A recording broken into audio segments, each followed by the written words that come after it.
Hello, I'm Michael Gannon, editor of Glass and Glazing magazine. The interview you'll see is with Nigel Rees, Chief Executive Officer of the Glass and Glazing Federation. He's been in the post since 2002 and he's seen quite a number of changes that have affected not just the Federation but fabricators, installers and glass processors. That includes the starting of Fencer and the taking over of the British Fenestration Ratings Council. So I hope you enjoy the interview.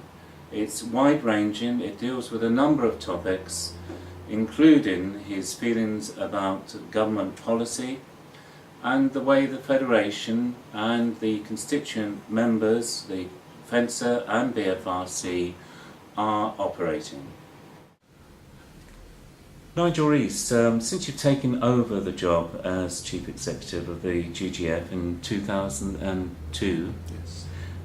What have been the major areas that you've set out to address?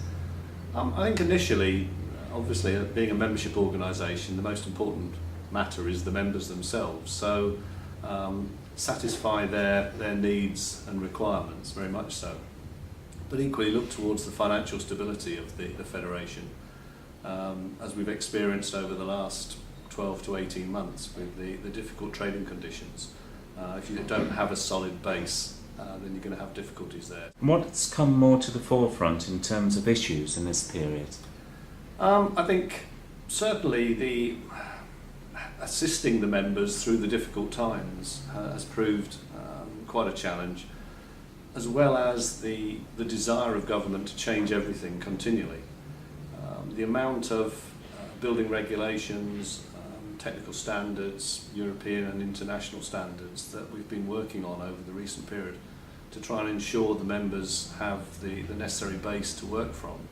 But can you say that GGF has been particularly effective in any area? For example, no amount of lobbying and number of statements that have been made to the government have resulted in for example, the reduction of VAT to 5% for replacement windows. I mean, when taking the VAT issue, that was never going to be changed overnight.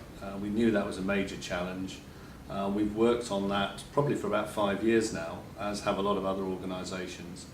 And we're certainly seeing a different attitude now to what we were seeing 5 years ago. 5 years ago, the door was being slammed in our face.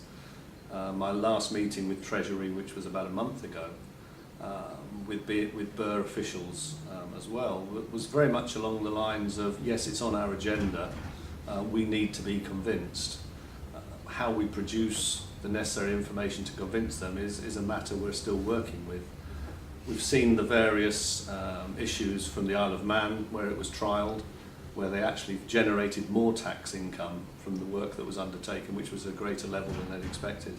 We've also seen the surveys that were taking place in Scotland, which are showing vast numbers of people would undertake home improvements if the VAT figure was reduced. Of course, early on in the time you took over, there was also the launch of Fencer, and I can well remember there was quite some strong comments made against it. That was quite a difficult period for you to really overcome with your colleagues. It was, certainly. I mean, I'd just taken over the Federation then. I think whether David saw something on the horizon, I don't know. But this is David Ballard. Yes. So I think one of the issues is, and not a derogatory statement, but I think one thing I've picked up in my time at the Federation is that our industry doesn't like change, doesn't immediately respond quickly to change. We were faced with Fencer, or we were faced with the requirement for a competent person scheme for the replacement of windows and doors. And we put forward a scheme which initially faced quite a bit of criticism. Was it another Quango being set up? Was it just a cash cow that's going to generate money, provide nothing for the industry? Excuse me, we're now looking at an organisation that has in excess of 9,100 registered businesses. Well, a feeling that persists was some fabricators, manufacturers at the GGF as a trade association that is more concerned with defending the big boys than the smaller sized members. What is your defence to this accusation? It's a statement that's been made in the 13 years I've been at the Federation continually. and we continually try to combat that. My opinion and the stance of the Federation is that it's one member, one vote. Whether you're the smallest member with 1 or 2 staff, or whether you're one of the nationals or the international companies we have in membership. Obviously, the larger member has a greater financial impact on us should they decide to make changes to their processes. But my view is, and I ensure my staff have exactly the same view, is that if we have 6 people around the table, that's 6 opinions, and it's not one person's opinion is going to be better or stronger. So if someone like Pilkington cracks the whip, you don't jump necessarily? No, not at all.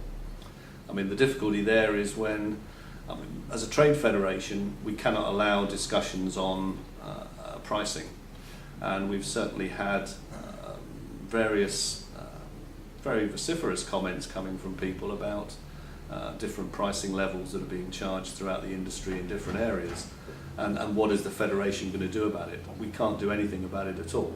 It's a company's decision what they charge for a product, and if they price themselves out of the market, people won't buy the product. But if it's a product people need, then they'll pay that price, and so we would never get involved with that, but equally we would not be held to ransom by any of our members.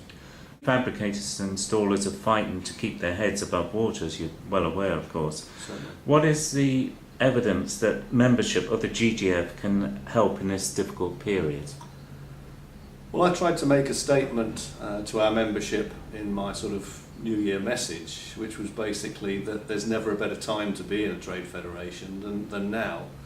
What we're finding is that as times are hard, companies are going to have to work even harder, as you say, to keep their head above water. What they don't want to do is be sidetracked into areas that aren't specifically their strengths. Their strengths are manufacturing a product, processing a product, installing that product.